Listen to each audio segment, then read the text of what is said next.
Disse Jesus a seus discípulos: em verdade vos digo, se o grão de trigo que cai na terra não morre, ele continua só um grão de trigo. Mas se morre, então produz muito fruto. Quem se apega à sua vida, perde-a. Mas quem faz pouca conta de sua vida neste mundo, conservá-la-á para a vida eterna.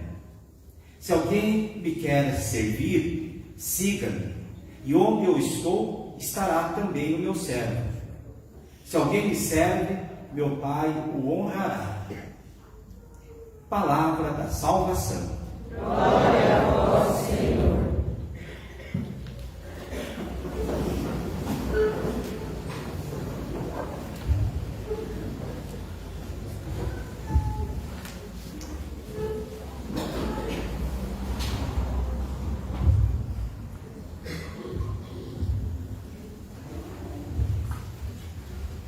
Caríssimos irmãos e irmãs, nós celebramos hoje o dia de São Lourenço, padroeiro dos diáconos. São Lourenço, como você sabe, ele foi assado vivo por amor à igreja, por amor à Eucaristia, ao Papa e aos pobres. E é por isso que ele é padroeiro dos diáconos e também é um farol para todos nós. Hoje também, então, se comemora o dia do diácono. Agosto é o mês vocacional, tem o dia do padre, dia das vocações, dia do catequista, dia dos pais e dia também dos diáconos. Mas essa Semana da Família, como a gente sabe, a gente está fazendo o seguinte retiro para os homens. Domingo, dia dos pais, então o padre está aproveitando, já que o povo também tem participado, graças a Deus, das palestras logo depois da missa, aproveitando esse momento também para falar da masculinidade, da paternidade e da crise que vivemos desse ambiente. No fundo, aquilo que São José Maria Escrivá fala, no fundo a crise moderna é a crise de santos e de santas, né? Se a gente não tiver homens e mulheres santas, de fato, padece a sociedade, padece também a igreja. Por isso, Padre, quem não acompanhou, quem não está vendo, pode ver aí no Facebook, no YouTube, no Spotify, os outros dias. O Padre está usando esse livro, O Rei, o Guerreiro, o Mágico e o Amante. Tem dois autores, dois psicólogos, e eles vão colocar, para quem não veio, só reforçando para quem não veio, que o homem maduro ele precisa alcançar o estágio do arquétipo de cada um desses, do rei, do guerreiro, do sacerdote e do amante. Aqui no caso do livro seria o mágico, mas para nós, enquanto fé católica, a gente vai usar o sacerdote, o sacerdócio, o pai e o esposo também como sacerdote. E é isso que a gente vai meditar hoje. De fato, todos nós somos sacerdotes. Os 6 leigos receberam no batismo já o sacerdócio comum. O padre recebeu o sacerdócio ministerial. Mas aqui, nesse retiro que a gente está fazendo, esse arquétipo do sacerdote significa o pai, o esposo, o homem, que se torna um guia espiritual, que se torna alguém que é capaz, então, de falar de Deus e levar os outros para Deus. Essa é a figura e o arquétipo do sacerdote. Como a gente viu, o homem, então, tem que ter o arquétipo do rei, a gente viu as características, a gente viu ontem do guerreiro, hoje do sacerdote. O que você, como pai, esposo, homem, deve carregar de sacerdote na sua alma, na sua condução, na sua família, na sua vida. Como eu disse, então, o livro descreve que o sacerdote combina características de orientação espiritual, de sabedoria e de liderança moral. É uma figura que desempenha um papel de guia espiritual, que compartilha sabedoria e conhecimentos e orientações morais para auxiliar o caminho e a jornada de santidade de cada um. Então, você vê, por exemplo, que olha como é presente isso, né? Muitas vezes as pessoas, o padre falou essa semana já, muitas vezes as pessoas chegam para o nosso padre e falam assim: padre, o senhor é um pai para mim. Por que fala essa palavra pai? Porque é de fato uma missão paterna orientar os seus filhos, a sua família para Deus. Então veja como se confunde. É o padre, a palavra significa pai, padre, ele é sacerdote e ele é um pai. Assim também você, como batizado, mas também nessa missão que o pai está falando aqui, nesse retiro que o pai está falando aqui, você exercer esse sacerdócio dentro de casa. Na Bíblia, onde a gente vê esse sacerdócio aqui, de novo, não é simplesmente ser padre, mas onde a gente vê a figura de pessoas, de personagens que exerceram essa liderança espiritual, ou que levaram as pessoas para Deus, ou que foram sinais de Deus.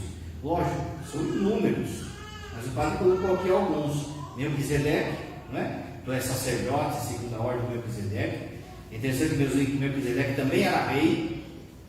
Samuel, não é? Aquele que vai ungir e vai orientar Saul e Davi. Um se perde, o outro escuta. Os profetas, todos eles trazem essa vivência de serem pais, sacerdotes, de ter esse sacerdócio na sua alma. São José sempre, como o padre falou, né? São José sempre as quatro coisas, São José tem a maturidade, não é? Os apóstolos pós-Páscoa, porque antes, você lembra, eles tinham medo, eles fazem atrapalhada, mas depois que vem o Pentecostes, eles se tornam de fato grandes pais da comunidade e sacerdotes, e conduzem a igreja, de modo especial, a figura de Pedro e dos apóstolos. Tomás More, que foi um pai de família que deu a vida pela igreja. Dom Bosco, São João Bosco, né? Um paizão, um homem de fato de profunda fé, de profunda audácia na fé, mas também que gastou a sua vida sendo pai daquela criançada abandonada em Turim. São Luís Martin, que é o pai de Santa Teresinha, não é? A gente costuma pensar assim que os pais de Santa Teresinha, eles são santos por causa de Santa Teresinha. Não, é o contrário. Santa Teresinha, ela é santa por causa que eles tiveram, né? As filhas tiveram pais santos. E destaca o pai de Santa Teresinha, São Luís Martin.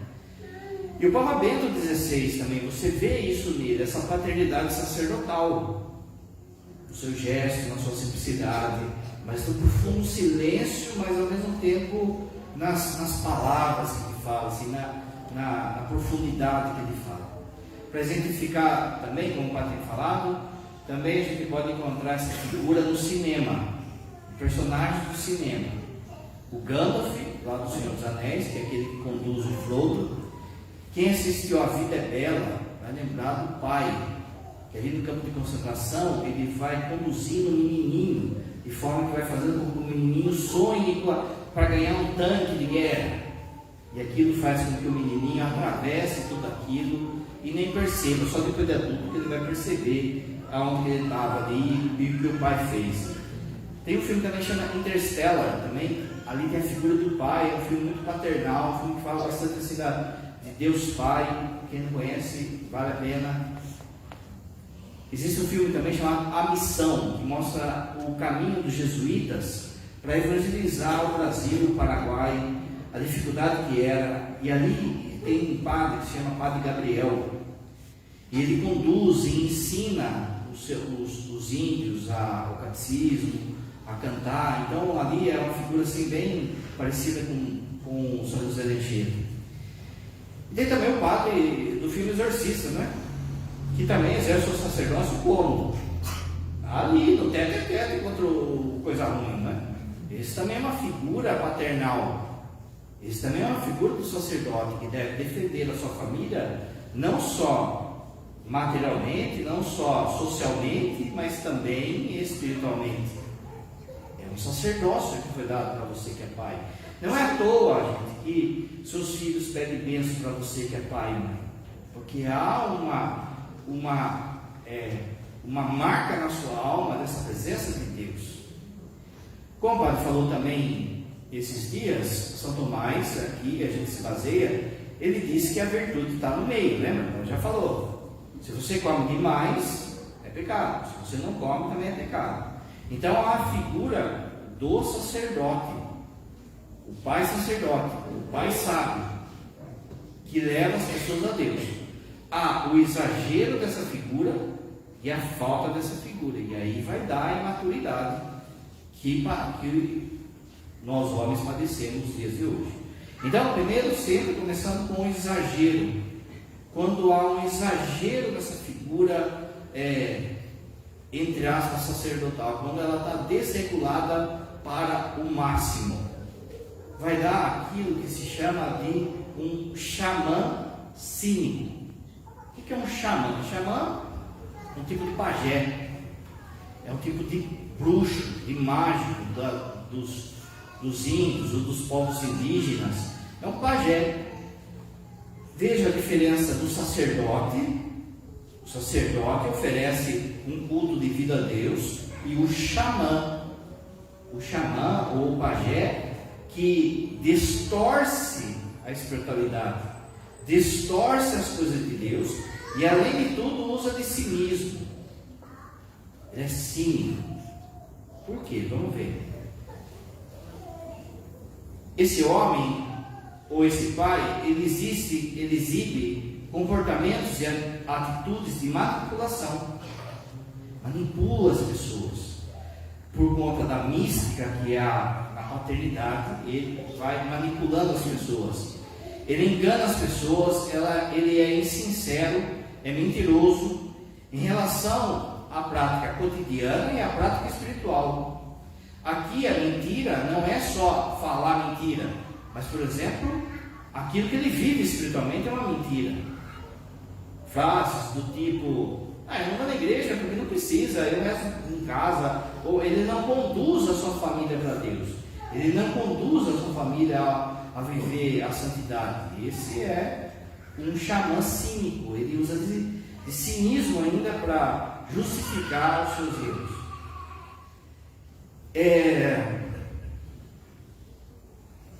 Como ele é inteligente, essa pessoa, esse xamã cínico, esse pai de família, esse homem, ele é uma pessoa inteligente.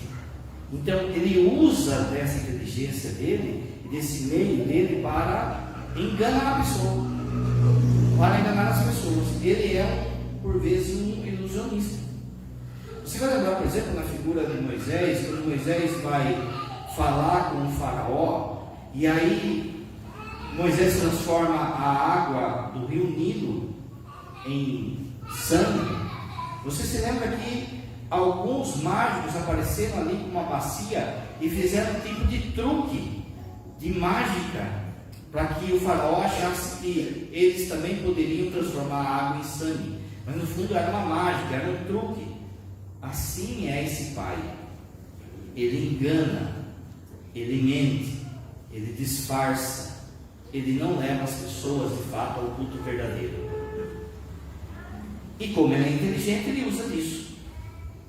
Essa pessoa, ela pode usar de linguagem espiritual, de falsos rituais, de símbolos, para ganhar ganhos pessoais, poder, controle sobre os outros. Às vezes a pessoa tem medo, né? Por exemplo, onde a gente vê isso? Quando um pai fica jogando praga no filho ou na filha. Mas se você não fizer o que eu estou mandando, eu vou jogar uma praga em você, eu vou falar isso, eu vou falar aquilo outro. Então, como o filho sabe que há um poder dado de Deus, e isso não se nega ao pai, o filho fica com medo. Mas, de novo, é uma distorção desse poder. Então ele usa de uma mística, que, como o padre falou, de que o pai exerce dando a bênção. Ele usa daquilo para colocar medo. Então todo mundo tem que fazer o que eu quero. Se você não fazer o que eu quero, eu jogo uma praga para você, eu jogo uma maldição em você, e tal e coisa, e tal e coisa. É muito que a gente escuta, hein? Ele promove descrença e desilusão. Ele questiona a fé e se acha julgador dela. De modo geral também, essa inteligência dele faz com que ele seja um arrogante diante de Deus. Então ele é uma pessoa que começa assim: olha, eu não vou na igreja, porque não precisa ir na igreja, eu rezo direto em casa, eu não confesso, falo direto com Deus. Ou eu acho que isso não é mais pecado. Ele começa a decidir o que é certo e o que é errado. Ele se torna um falso sacerdote, ele se torna um falso ídolo. Ele que vai decidir o que é certo e o que é errado. Se fosse só com ele, ainda podia ser assim, ele que se lasque, mas só que ele leva todo mundo junto. Porque, de novo, como o padre disse, ele é inteligente, então ele fica procurando coisas para justificar. Então vai lá e assiste lá um documentário, lê livro ateu, lê isso aqui, e entra na cabeça da turma com falsos exemplos. O padre falou essa semana já, você se lembra que no dia do nosso juízo, o primeiro que será chamado será o pai de família. E Deus vai perguntar: cadê o povo que eu te dei? Essa pessoa, ele não só vai se perder, como levar os outros também à perdição. Essa figura, ela aparece muito em líderes de seitas. Já reparou que às vezes a gente vê aí pessoas que entregam a vida, carro, bens, e entram numa seita, entrega tudo, até mesmo por vezes até o corpo, por causa de uma seita. Por que aquilo? Porque esse xamã, esse homem, ele é capaz de seduzir, ele seduz de uma forma espiritual, inclusive. Um que tinha muito isso, por exemplo, era Hitler. Apesar do seu discurso ser político, ele usava de meios espirituais, como o jeito que ele falava, a entonação, as músicas, o modo como eram colocadas as bandeiras, as marchas, enfim. Esses líderes de seita, eles têm muito disso. Só que, às vezes, esse líder de seita pode estar na sua casa. Não, você não pode confessar toda hora. Não, veja só, você confessa. Ele começa a justificar, sabe? Ele começa a dar argumento em que a esposa, como eu falei, não é que as esposas são santas ou não são santas, é que agora o tema é homem, né? Mas aí a esposa ou os filhos começam a criar dúvida. E muitos chegam assim: meu filho não quer mais ir na igreja, padre. O pai não vai. Para isso, por vezes, ele retém informação. Não conta as coisas direito, não fala as coisas direito. Esse reter informação na vida espiritual, na vida financeira, esconde coisas, na vida do trabalho, ele vai escondendo coisas, porque ele pensa assim: informação retida é poder. Então só solta informação como carta de baralho, se precisar, senão eu uso disso como manipulação. E essa retenção de informação ainda pode ser algo espiritual, pior ainda, ele sabe algo que é errado, ou sabe algo que é certo, mas retém, não ensina aqueles que ele tem que ensinar. Oculta informações importantes que poderiam beneficiar outras pessoas, ele usa de conhecimento como uma ferramenta para exercer controle. Outro ponto, ele tem o ego profundamente inflamado, ele quer ser adorado. No fundo, ele esconde uma adoração, ele que tem a solução de tudo, ele que sabe de tudo, ele que dá a última palavra em tudo, ele quer ser louvado pela sua inteligência ou pela sua capacidade. E aí ninguém o corrige, ele não pede perdão, ele é o sabichão, está cheio. Ele sempre cobra os outros por conhecimento inútil. Ele quer que as pessoas saibam, ou exige que as pessoas saibam daquilo que é inútil. Então, o padre, por exemplo, sei lá, um mês, menos, o padre falava de um casamento que ele atendeu, em que o casamento estava acabando porque o marido ficava atrás de informação de política.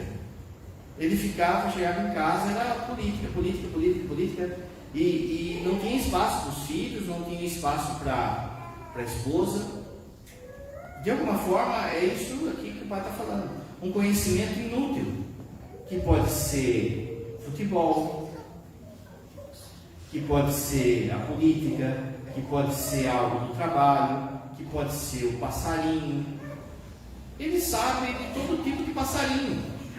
Ele sabe se é coleirinha, se está, né, se é mestiço, se é isso. Ele sabe tudo de passarinho.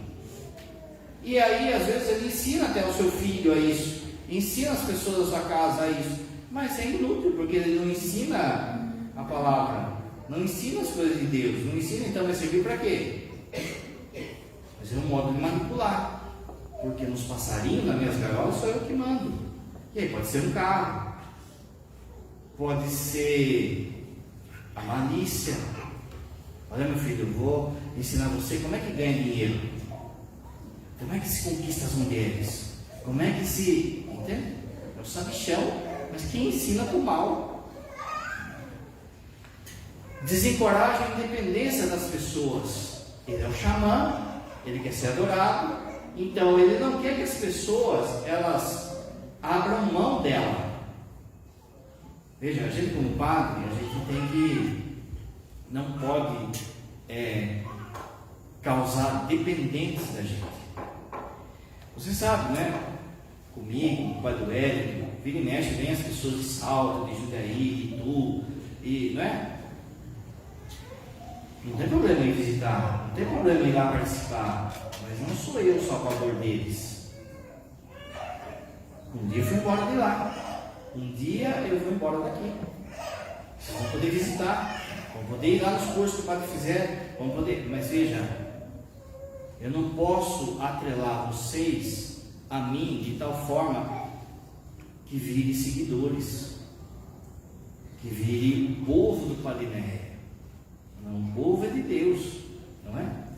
Mas é fácil a gente criar seguidores. Então, pode ser seguidores na família, na sociedade. A gente causar dependência das pessoas. As pessoas ficam dependentes. Quando, por exemplo, vem na direção espiritual, o padre ele tem que incentivar a pessoa a tomar a sua decisão. E não simplesmente eu tomar a decisão para ela. Porque, como eu disse, amanhã eu não estou aqui. E daí? Como que vai fazer? Aí você vai lembrar, uma vez o Padre Néia falou isso, o diabo falou tal coisa, você vai ali pelo cheiro ali, ó, e vai aquilo que Deus está falando agora, não é?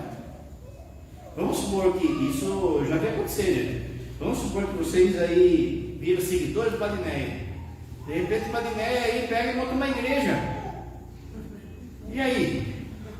Vamos todo mundo para lá? Não é? Mas acontece.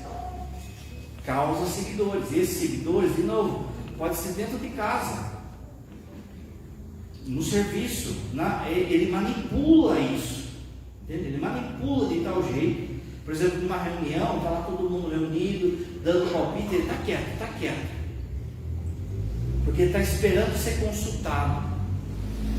Aí alguém fala assim: nossa, fulano, você não vai falar nada hoje? Pronto, abriu o xamã, né?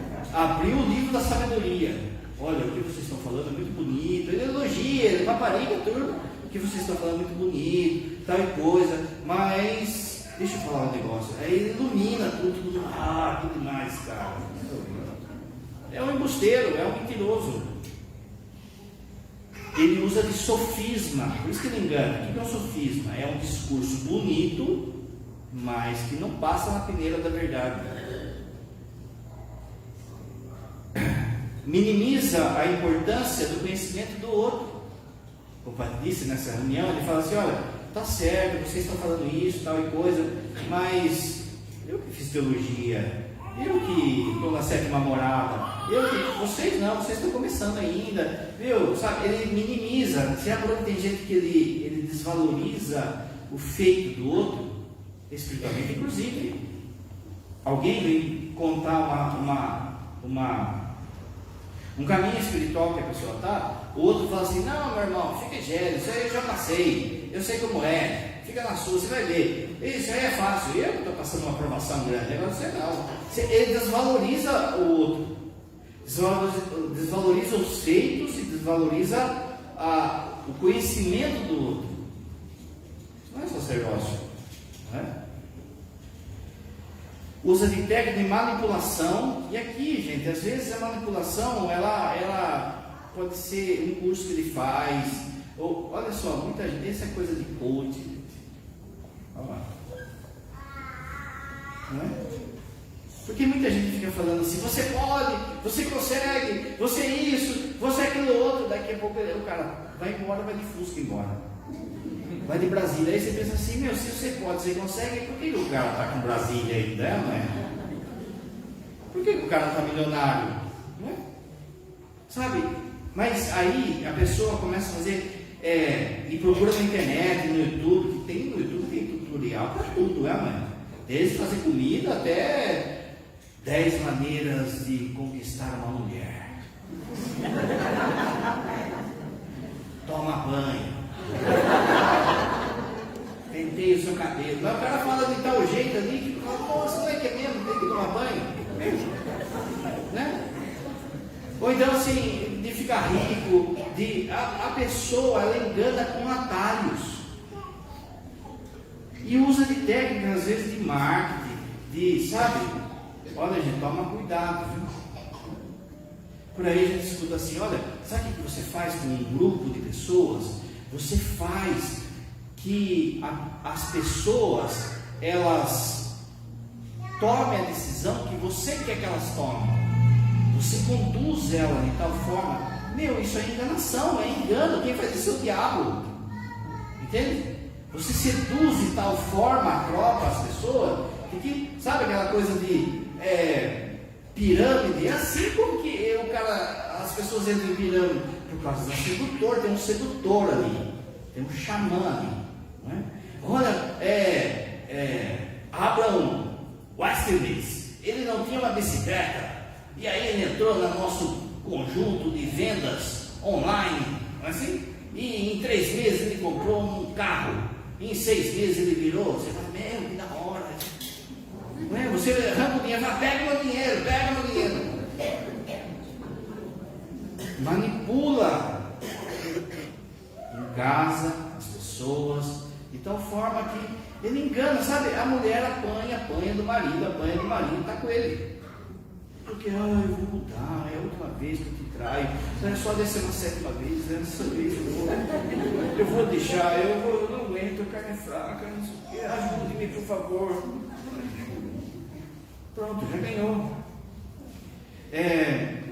Mas é técnica de manipulação,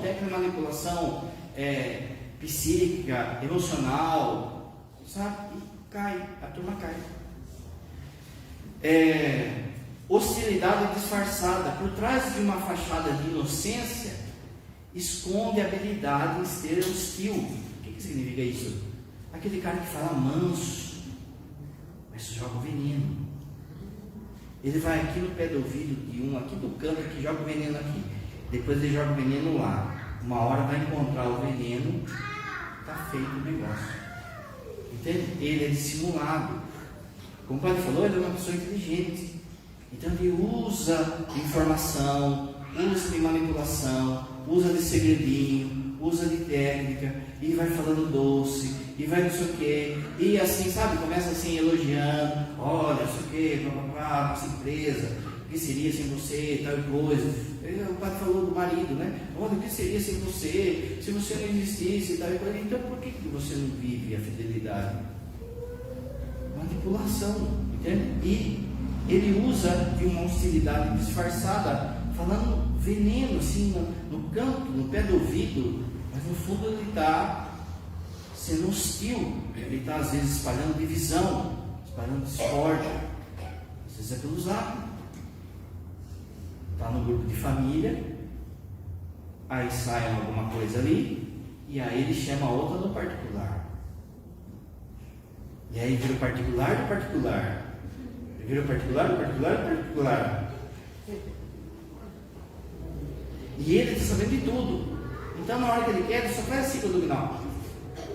Pronto, está feita a vontade dele. Um manipulador. Manipulação de relacionamentos. O manipulador não permite que os outros se envolvam diretamente com ele. Tem sempre uma aura mística. É o que o padre falou. Ele tem informação, mas ele não revela.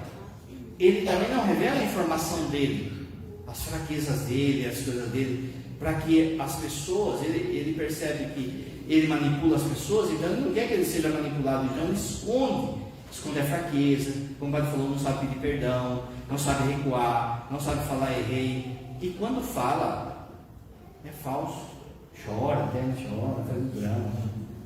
De novo, é inteligente, não manipula. Ele pode usar de linguagem para mascarar suas intenções e desviar a atenção de suas ações prejudiciais. Como que o mágico age? O mágico age fazendo com que você olhe para cá, mas o truque está aqui. Não é assim? É assim que ele age dentro de casa. Esse é o exagero. E a omissão do dom do sacerdócio, o que vai dar? A falta. O oposto é o professor omisso. De um lado a gente tem o xamã cínico, do outro lado a gente tem o professor omisso.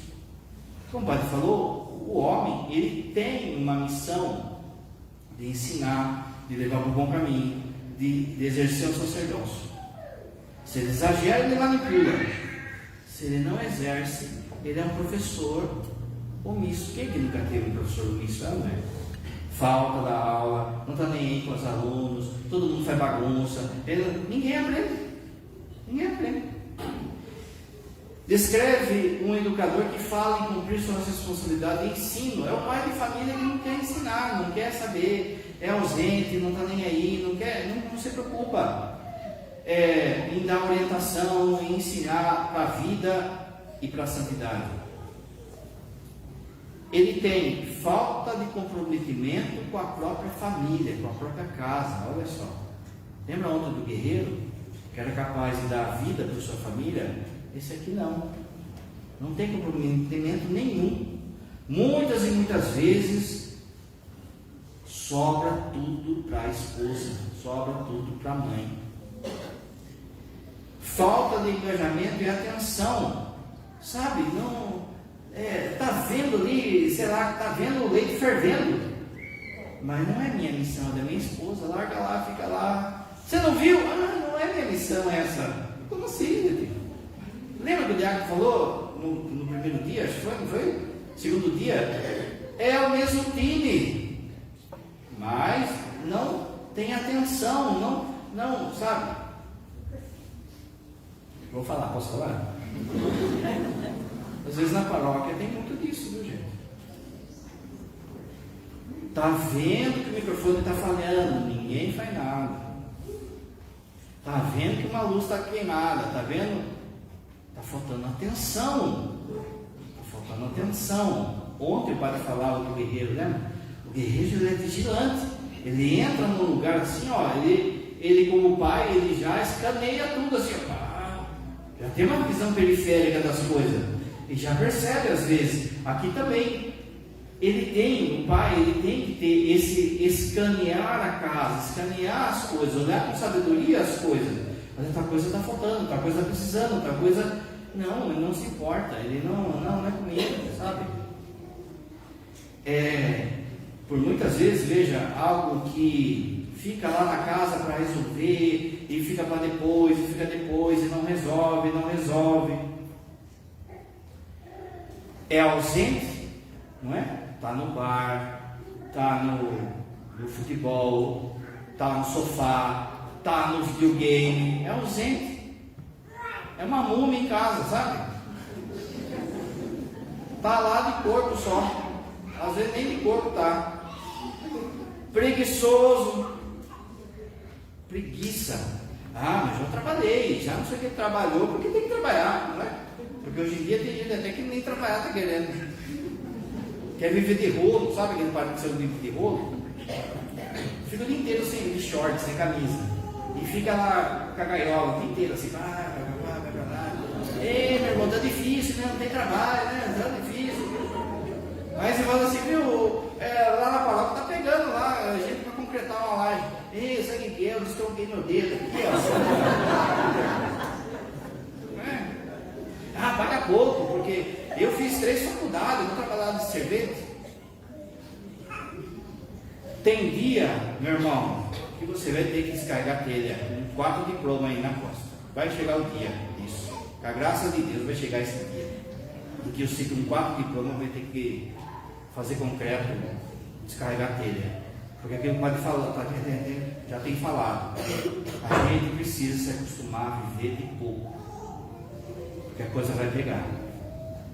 É omisso, não é um sabão, não toma decisão de nada, sobra tudo para a mulher, sobra tudo para os filhos, omisso em dar leis, em dar regras, em orientar, em falar, em dar catequese, em ensinar seus filhos a rezar. Que coisa triste, sobrou tudo para as mulheres só, a catequese dos filhos. Ele possui uma falsa ignorância para evitar o esforço, sabe? É preciso evitar a fadiga, né? Ele finge demência, sabe? Finge demência para não se mexer. Ah, é? Não sabia. Ah, não vi. Ah, meu. Que banana, né? Então, veja, a partir disso, a sua zona de conforto é o seu ídolo. Ninguém pode tirar ele da zona de conforto. Quer ver ele bravo? Tira ele do sofá domingo à tarde. Quer ver ele bravo? Rouba as gargalas dele. A zona de conforto dele, o futebol dele, o chopinho dele, o churrasquinho dos amigos dele, a zona de conforto dele. Ninguém pode quebrar, nem Deus. Ele não oferece orientação adequada. Fala vinagre, fala o que vem na cabeça, não pensa o que fala, sabe, para impressionar, não leva as pessoas para Deus, não ensina. Ele evita conflitos ou conversas difíceis, não porque ele não quer guerra, porque é a zona de conforto de novo. Ah, vai dar muita fadiga, então deixa para lá, não é? E aí, por exemplo, a gente vê isso quando o cara deixa falar mal de Nossa Senhora, da Eucaristia, da esposa, mas se fala mal do partido dele, se fala mal da família, do time de futebol dele, ele não promove autonomia e autossuficiência, ele falha na comunicação de propósito, né? Para tipo assim, não, mas eu falei, a mulher fala assim, não, você não falou isso. Sabe aquela coisa dúbia? Pode ser, talvez, você que sabe, né? Às vezes, aqui é interessante, né, que você vê assim já. Você quer comer alguma coisa hoje? Aí eu falo, eu quero. O que a gente vai comer? Você que sabe.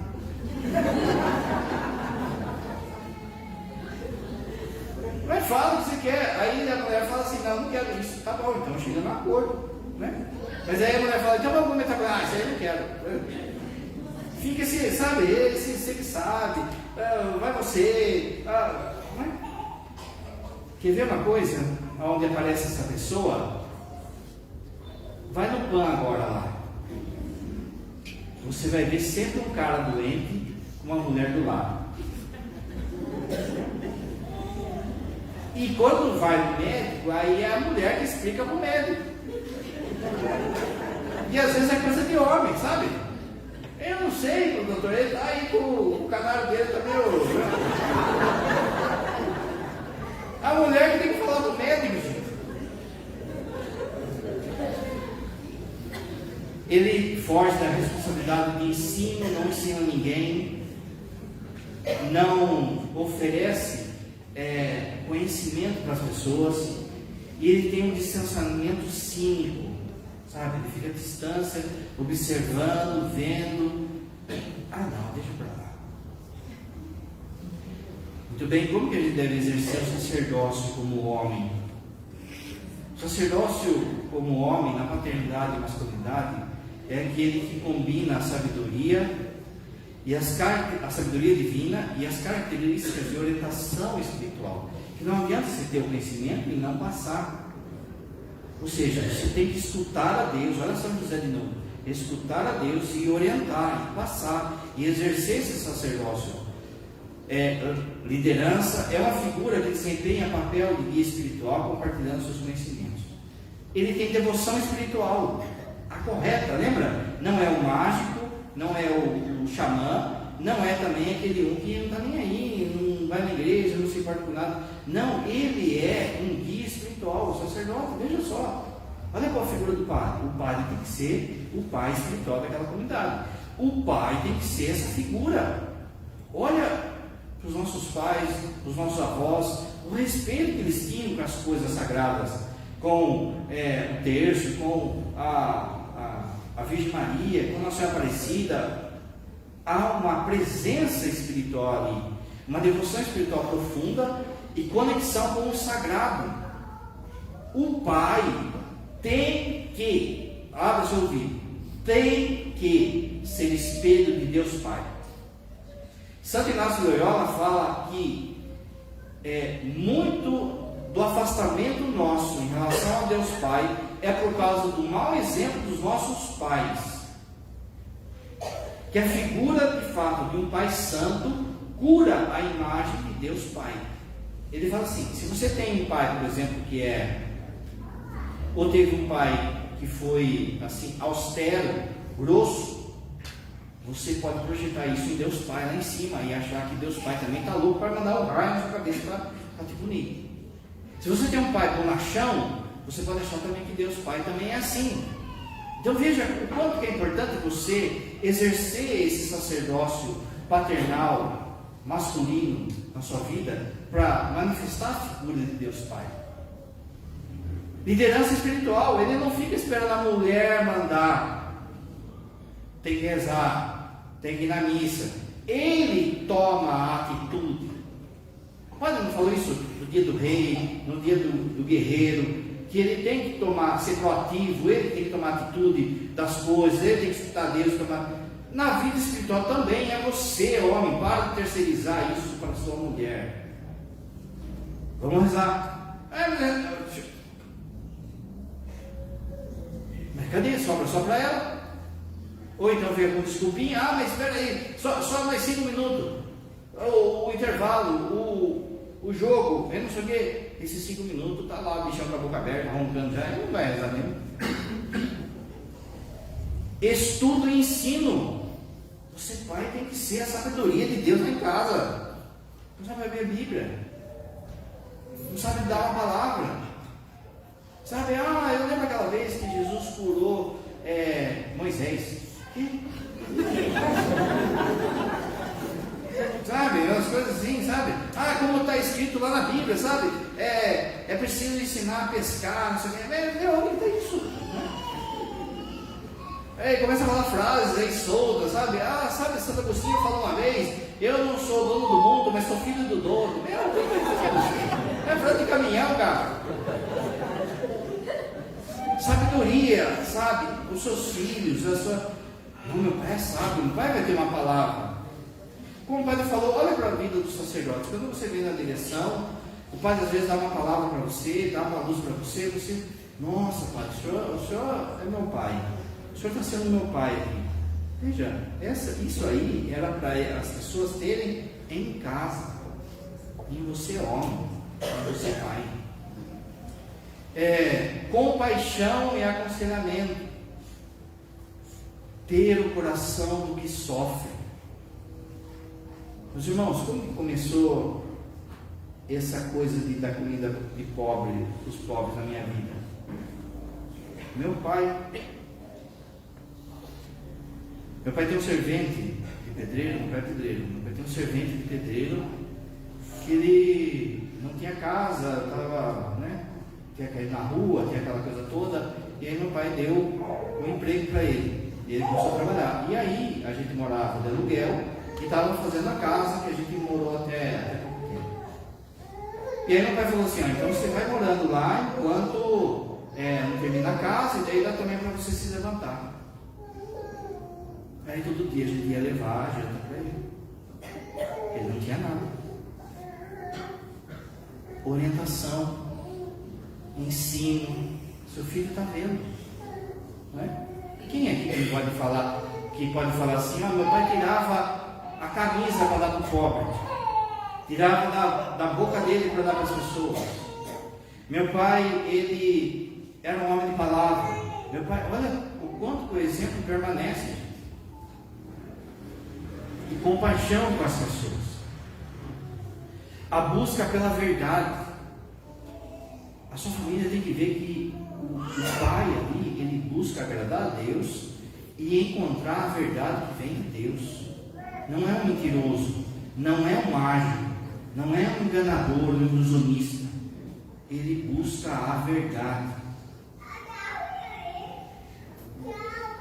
Como um padre, como um sacerdote, aliás, ele deve ser capaz de autossacrifício.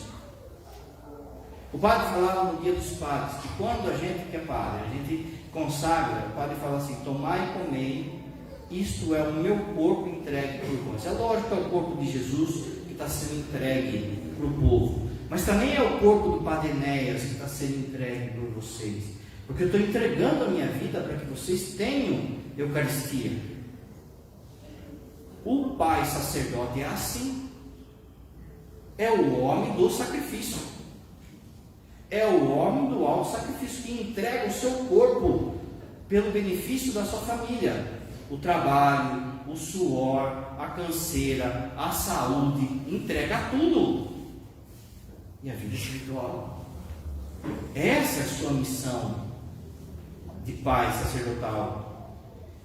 Tem que ser capaz de curar as pessoas. O padre não cura as pessoas, a gente cura emocionalmente, psiquicamente e fisicamente. O padre já falou. Às vezes a gente dá uma unção para uma pessoa, daqui a pouco a pessoa vem curada. Às vezes a gente tem uma palavra e cura as pessoas. Você que é pai, você que é esposo, você que é homem, tem que ter a capacidade de curar as pessoas. Você cura com uma palavra, você cura com um abraço, você cura com uma correção, você cura com a oração sua.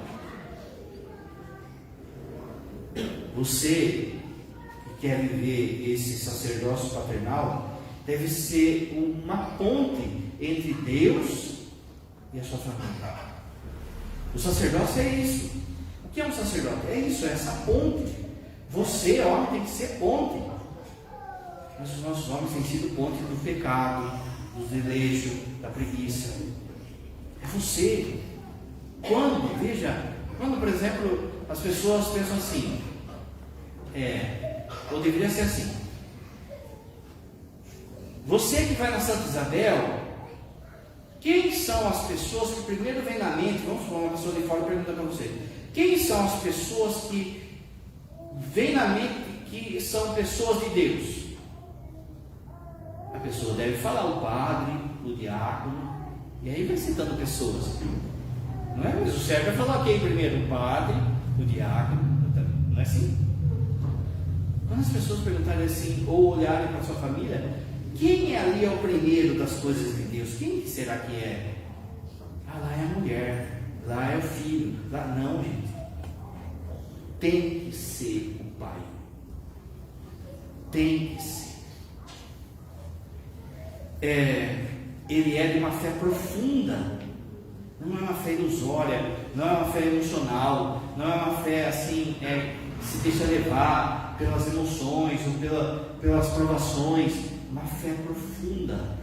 O padre falou, por muitas vezes, você ou o seu pai ou o seu esposo é um homem de poucas palavras, mas as palavras têm que ser de fé profunda. E você fala assim: Deus falou pela boca desse homem. E por fim, tem que ser um regador de virtudes. Ele tem que ensinar virtudes: a bondade, a misericórdia, a mansidão, a fortaleza, aquilo que vai falar ontem de ser guerreiro. Vou dar mais um exemplo do meu pai. Meu irmão, quem veio ontem na palestra, meu irmão, quando era criança, até uns 4, 5 anos, saía muito sangue do nariz dele. Ele chegava a afogar. E ficou assim, sabe? Não tinha saúde de nada, não tinha força de nada. Muitas vezes foi dado assim: esse menino vai morrer. E aquele que veio aqui ontem. E ele, e minha mãe levou, meus pais levaram no Unicamp, levaram, e nunca achavam o que era. Com a graça de Deus, foi um milagre que depois parou, de um tempo parou, e ele é o que ele é hoje. Mas eu lembro uma vez que a gente estava na casa da minha avó, e a turma da minha avó, por muitas vezes, alguns ali tinha aquela coisa de espiritismo, em bezedeira, sabe aquela coisa? Ah, leva uma tal pessoa lá que vai fazer uma oração, olha o mágico, o esotérico.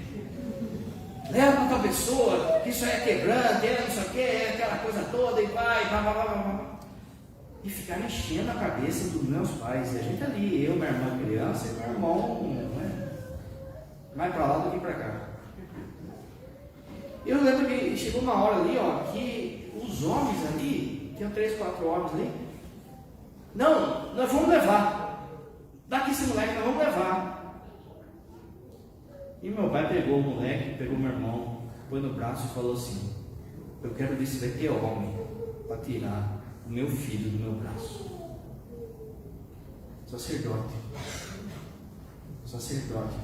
Lembra que o padre falou ontem? Dá a vida pela troca. Eu quero ver se vai ter homem para tirar. Não se deixa levar por qualquer promessa falsa. Porque sabe que se fosse para o filho falecer, falecia. Mas não entregou os pontos para o inimigo. Olha a crise de masculinidade que a gente vive. Para terminar, aquilo de sempre que Davi fala para Salomão quando estava morrendo: seja forte, seja homem. Canto das oferendas.